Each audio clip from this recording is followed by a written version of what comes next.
Hello and welcome back. आप देख रहे हैं द स्पेशल लेसन। मैं मुकेश कुमार आपका स्वागत करता हूं। आज हम लोग टीएलएम के माध्यम से संधि की तमाम जानकारी हासिल करेंगे।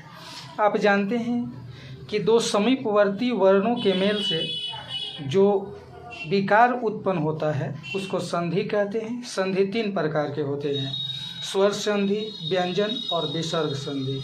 वहीं स्वर संधि के 5 भेद होते हैं: दीर्घ, गुण, वृद्धि, यन और आयादी। हम ट्रिक के माध्यम से और इस टीएलएम के माध्यम से संधि को आत्मसात करने की उपाय बताएंगे। यहाँ पर महात्मा, महेंद्र, एक स्वागत और गायक के रूप में कुछ संधि के उदाहरण रखे गए हैं। अब बारी बारी से चर्चा करते हैं कि महात्मा दीर्घ संधि किस प्रकार से होगा।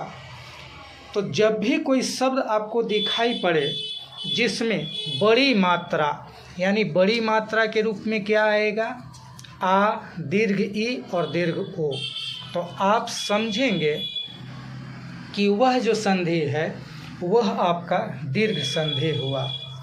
वहीं दूसरा उदाहरण के रूप में महेंद्र को हम किस संधि का उदाहरण माने, तो इसके लिए हमें देखना होगा कि इसमें एक मात्रा है। तो एक मात्रा के रूप में ए और ओ के रूप में, तो महेंद्र। अब इसको देखेंगे कि जिसमें एक मात्रा हो उसको कौन संधि कहेंगे, तो गुण संधि। वहीं अगला उदाहरण लेते हैं एक के रूप में, तथैव के रूप में, सदैव के रूप में। तो अब देखेंगे कि यह किस संधि के नियमों का पालन करेगा। तो इसके शीर्ष पर 2 मात्रा है, आय के रूप में और औ के रूप में। तो जिस संधि में या जिस संधि के उदाहरण में 2 मात्रा हो उसको वृद्धि संधि के रूप में जाना जाता है। वहीं अगला उदाहरण स्वागत।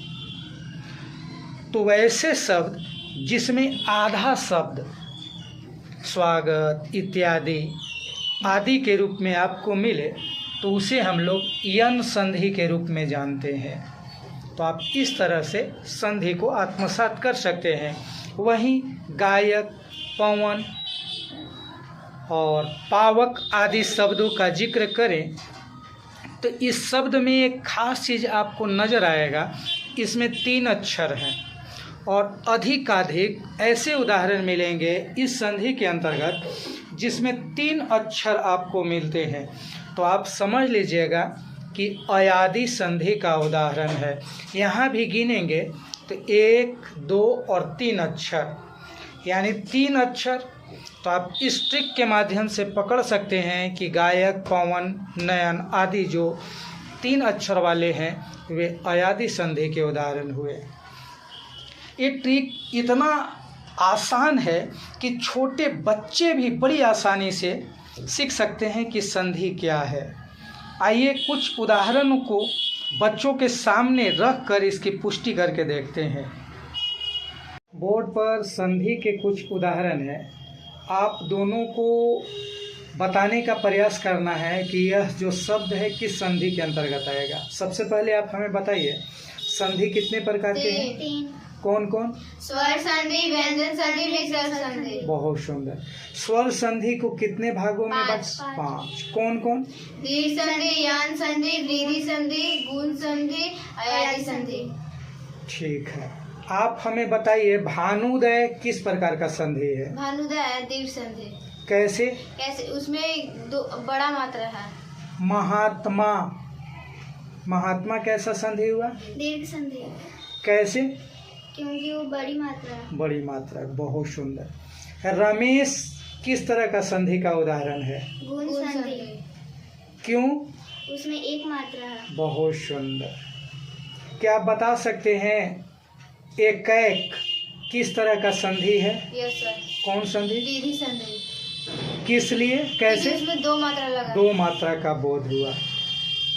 अच्छा, जब किसी शब्द में आधा शब्द यानी संयुक्त शब्द का पता चलता है तो वह किस संधि का उदाहरण माना जाता है? यन संधि। इसका तात्पर्य क्योंकि उसमें आधा शब्द लगा है। और जब किसी भी संधि के उदाहरण वाले शब्दों में 3 अक्षर का मात्रा हो तो वह कौन संधि के अंतर्गत? अयादी संधि। पवन किस संधि का उदाहरण? अयादी संधि। बहुत सुंदर, धन्यवाद।